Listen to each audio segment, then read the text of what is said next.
Thank you so much, Terry. I'm so excited to have you here today to share a little bit about your journey.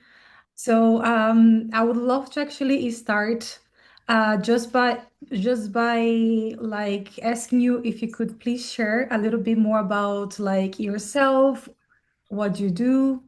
Mhm. Yeah, yeah, I'd be happy to. Uh, so my name is Terry Finley, and I'm how old am I? 62 years old, and uh, so I've stuttered all my life. All that, all the memories that I have, um, I don't have any memories of a time that I didn't stutter, and so I grew up um, outside of Philadelphia, and I'm the youngest of seven. My father was a school teacher, and I have two sisters and four other brothers. My mom was a housewife, and so we grew up in a place called Levittown, Pennsylvania, which is where my wife is, my one and only wife. She's also from Levittown,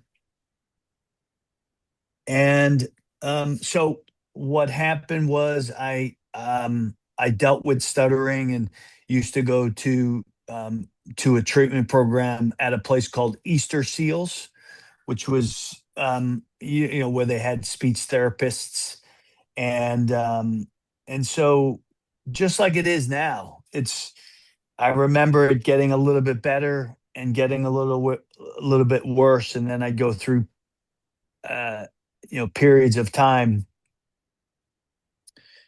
where I wouldn't I wouldn't be fluent to the degree that I wanted to be fluent. So, um, but I worked hard at school. I liked studying. I liked learning, and I ended up getting into West Point in 1990 or 1982. I started at West Point, and ironically, I had to get a waiver, right, for my stuttering. They had a test right at the beginning of the process, and you had to read a paragraph. And I got almost through the paragraph, almost through, and then I started to be, I started to stutter a little bit. And so, but we worked through that process, and by God's grace, I got a waiver that was made through the Department of the Army, and I started in 1982, and went in.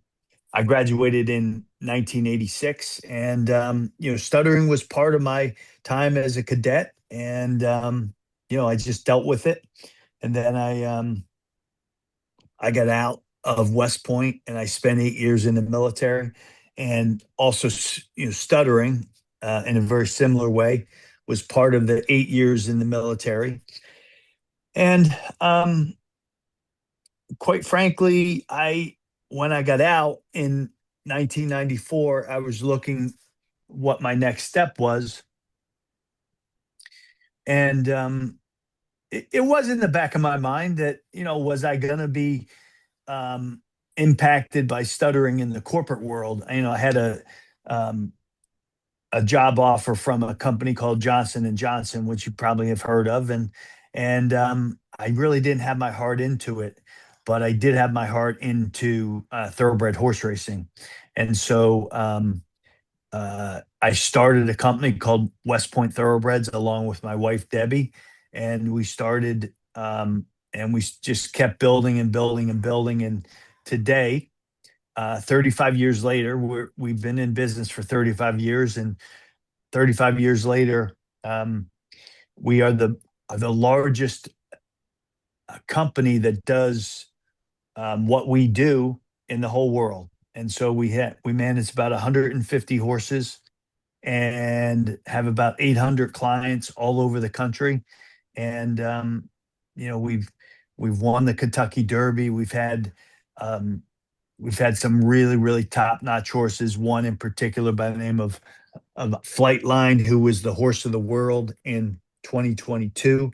And so that's on the business side. On the family side, I mentioned Debbie a couple times, and my daughter Erin, who works for me, and my son Ryan, who lives in Nashville. Erin lives in the Bowling Green, Kentucky area, um, with three kids and her husband Daniel, who's a dentist. And my son Ryan lives in the Nashville area, and he is in the franchise business. And his wife actually also works for us. His wife Allie, and they have a son and a daughter. So um, I think that kind of covers everything. That kind of brings us to today. And so that's the summary of who I am. What an incredible journey you have had so far. And I love listening to you talking and how you didn't allow stuttering to like stop you from doing what you really wanted to to do. And you mentioned like you have served in the army, you build a successful like business, and you also serve on multiple boards, all roles Mhm. that would require strong communication. How did you handle moments of like stuttering, especially as a leader in a high pressure environment? Mhm.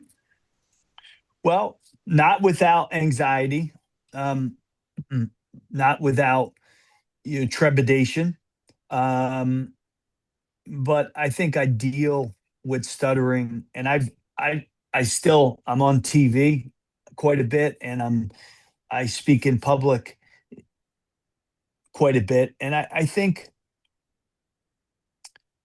over the years I've learned how to surrender more, and how to get comfortable with just knowing that I am who I am. As Popeye said, I am who I am, and that's all that I am. And so I think when it comes right down to it, when I am in the midst of a stutterer, and I know that they struggle to communicate and to speak, I don't look at them as, hey, they're not very intelligent. Now I know I acknowledge, um, I know the deal, right? I know the gig, and right, not everybody does. Um, and I'm sure there's some people that might see me struggling to communicate and think I'm not, super intelligent, or on the ball or prepared. But we know that's not the case, right? Because that doesn't, stuttering doesn't come into play in either any of those. So, um, I I think the I think I've learned to surrender more easily and to realize my job is not to teach everybody about stuttering that doesn't know about stuttering. My job, in the realm of stuttering, is to do everything I can to help, especially kids, who are younger, and it's a very cruel world. We all know that, and it's always been cruel. Like, the ability to communicate, is really like germane to being a human being. And um and so when that ability to communicate in the way that the vast majority of people communicate is changed, um there's some things that happen, and there are feelings and emotions that come into play. There's an embarrassment, there's anxiety, there's fear, um and so I think it just comes down to, right, learning how to deal with them as effectively as possible. um and like everybody says, in business, in the military, in athletics, it's it's okay to get knocked down. You just have to get up. and get after it again. And I think that's so true in the stuttering world, right? You can have a very, very difficult time. And I've had difficult interviews on TV where I could barely get words out. And you couldn't be more embarrassed than I was in some of the times that it was, you know, um, really significantly out of the zone of a stutter. But that's what I've always told myself is just get back and it's as you and I both know, um, they're oftentimes they're not connected. Sometimes they are, right? If I know that I'm going on, I always get nervous somewhat getting on TV, but a lot of times they're not connected. It's really how you feel when you get up and how you've talked earlier in the day. And then you come into a higher pressure type of situation and um, you're not as fluent as you'd like to be. And you can't connect the dots. And that's what I think um, is the most frustrating for most of us who stutter is oftentimes it just comes from out of nowhere and it impacts us. And I think in life, especially in today's world, more and more of us want to control more and more aspects of our lives to a greater extent than people used to be able to. But stuttering, we can't. And um, it does keep you very humble. You and I both know that it keeps you very humble because you can be on a great role and communicating very, very well and imparting knowledge and hopefully wisdom. And then there's some turbulence, and you're like, why could I why could I have done this an hour ago and I can't do it now as well? And so it's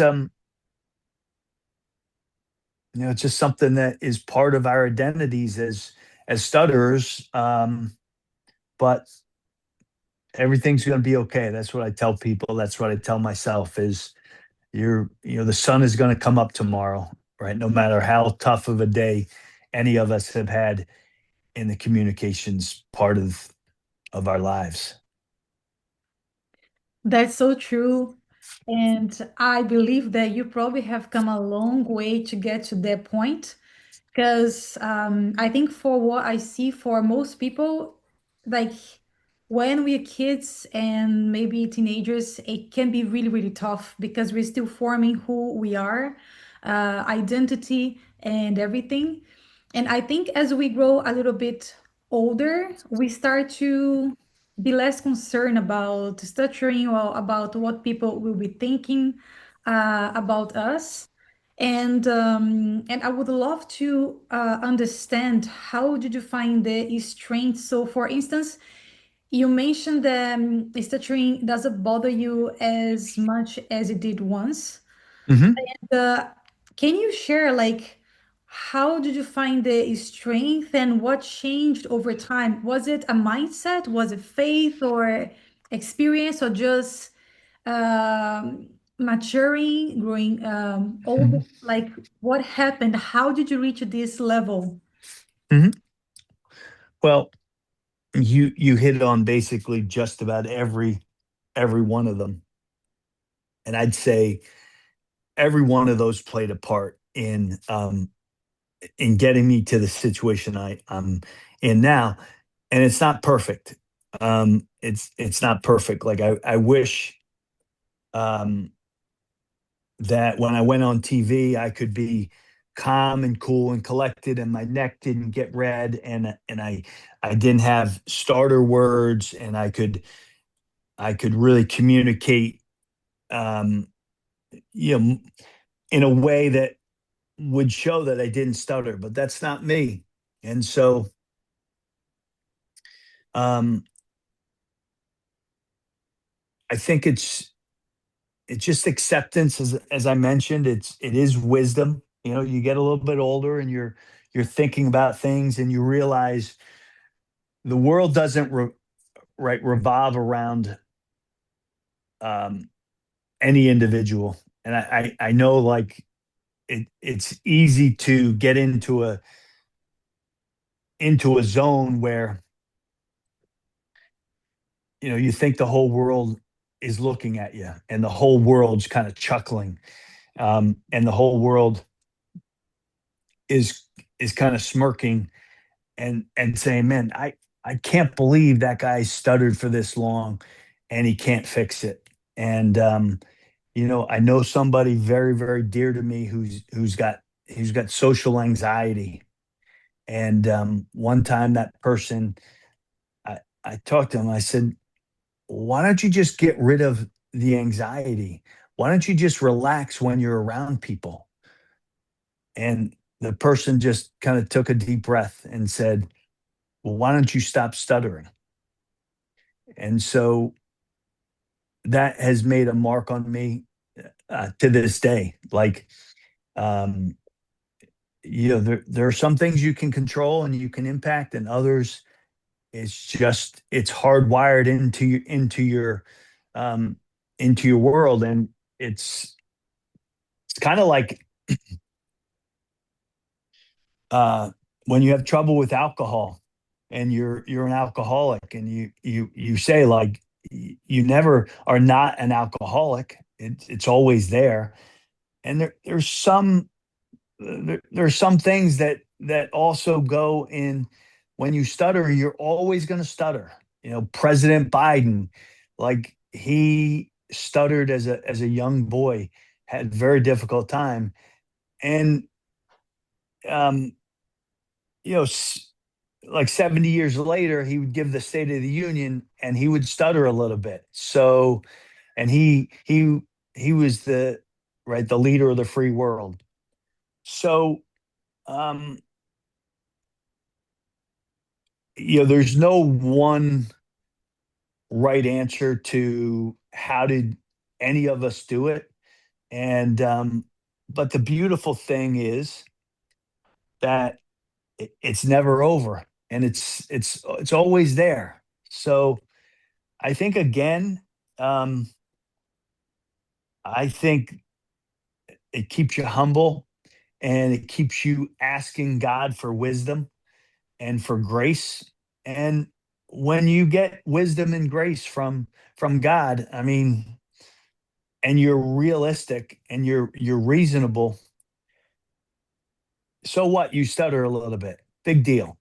I mean, look at all the other blessings, the wonderful blessings that so many of us have that deal with stuttering. So um, that's how I would answer that.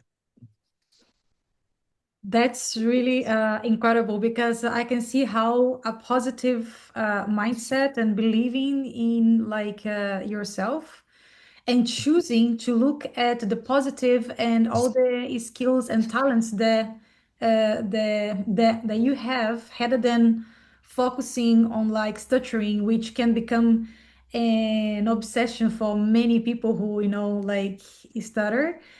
And I do also believe that stuttering keeps us very humble because it makes us realize that we are just humans and we are not like perfect.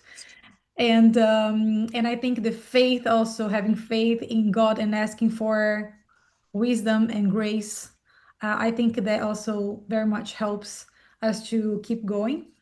And in your experience, like what skills, attitudes, or lessons have helped you succeed both in your professional and in your personal life?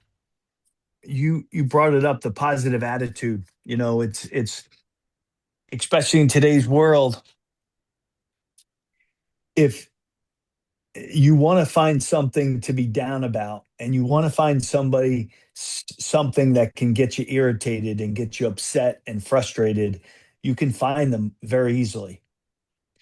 I don't see that as an aspect of anyone's life that is going to really be uh, net a positive force. And so I think just grabbing hold of that, and while sure, I mean, sometimes you're going to have negative things come up, and you're going to get frustrated, and so on. I think if you very consistently go back and you get online, on the path that you're on, and you stay positive, inevitably you're going to be better off. And you're going to see the goodness. And I know, you we know people that, hey, he really sees the good in people. Or another person, hey, he's always identifying the bad in people, and I'm much more in the former. So that's one. And just being a person of honor, doing what you say you're going to do, and be dependable, and a good teammate. Right. No one on this earth gets to anywhere of significance without, a really significant amount of help. And so, while I know that I've gotten a lot of help from people, I've also said, like, I have to give that back. I have to give it back to the younger people. I have to give it back to the other people who struggle with, stuttering, or alcoholism, or other issues. So that's one. I got to help them in their careers. So I think giving back and making sure that in life, it's got to be a two-way street. And I think um, when you assume that position in life, you're so much better off. I think so too. I think being kind, being generous, and keeping an open heart to also help people, because in life, indeed, we never get to anywhere without any help of anyone. So there's always help from someone. Like we always being helped, even if it's just by advice or something like that. And I think it's very important to stay kind, to stay generous, and to give back. So this is really, really nice. And I have a last question for you. For people who stutter, especially for those who aspire like to have a leadership role, what would you advise? Like, which kind of advice would you give? I think the biggest thing is, don't, um, it's, it's going to guide you, right? Um, you're, you're probably not going to be a newscaster, although there have been people that have, right, been newscasters that have stuttered early in their life. But of course, it's going to impact your vision about what you want in your future. But once you once you get a good handle on what you think you want to do, you can always work around, right? There's always a way to work around if you have the will and the intentionality, um, to work hard and to put the work in, to execute on that workaround. So I think that's another way of just saying, like, you know, uh, get prepared and educate yourself and learn about the area, that really excites you. And so, um, but also find something you're excited about, but you're super passionate about, because I think it's much easier for me to talk about something I'm super passionate about, the racehorse business, and talk about my horses, and talk about the company and my team and my partners. So, um, I would just say the better prepared you are, and the more clear your visions are, and the more fundamentally sound your steps are to take you down that path, the better it's going to be. And oh yeah, you just got to deal with your stuttering. Like, it's not the be all end all, and um, it can get better, and it does get better if you work at it and you're patient and one of the big things, and I think this is you got to give yourself grace. We ask for grace from God, but you got to give yourself grace. I used to really beat myself up, and how did I not? How was I not fluent in that position? I was prepared. I was confident.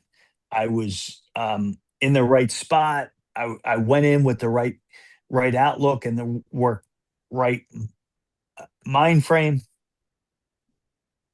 and it didn't turn out really well.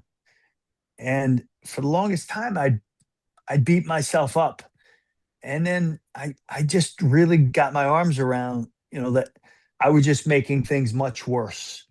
So I know it's not me, and I know if I prepare, which I try to do, that I've done all I could to try to get the best possible outcome as it relates to my stuttering.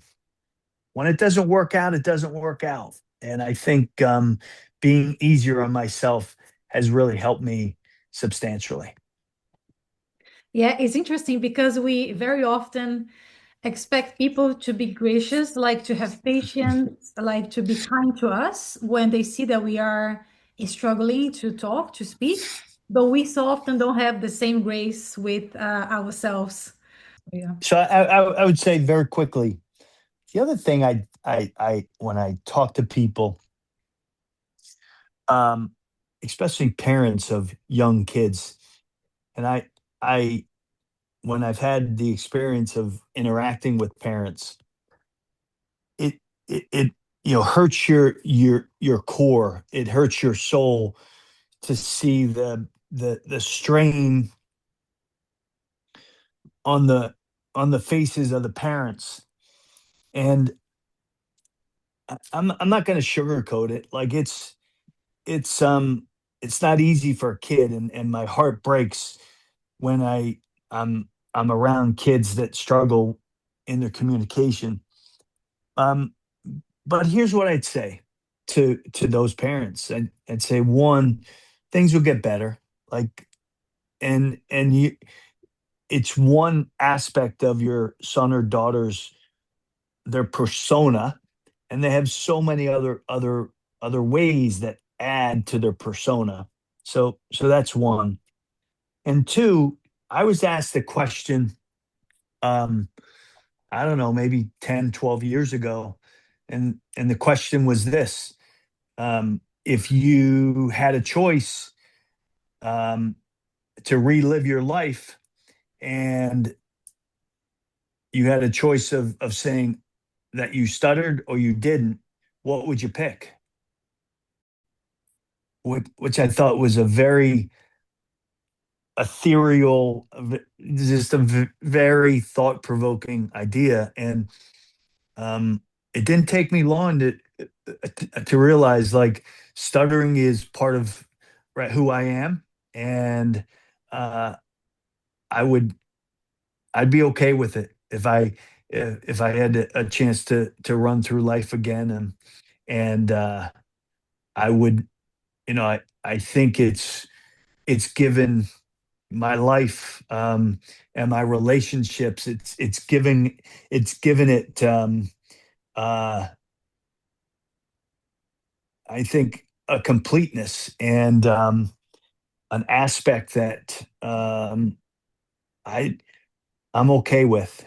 And so my my hope um would be that the sons and daughters of those parents that are really struggling, that at some point in their lives they get to the exact same point, that it's part of who they are. It's part of the person that God made. And it's okay. Everything's going to be okay, and everything is okay.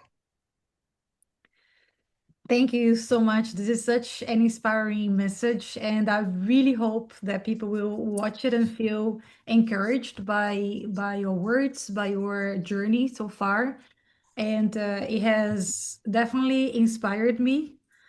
And I really hope that other people will also have, they will get to this place of feeling a bit more, um, feeling more at peace with their stuttering, and accept how they talk and who they are, and focus on their skills and talents more than they are focusing on how they are talking. So thank you so much.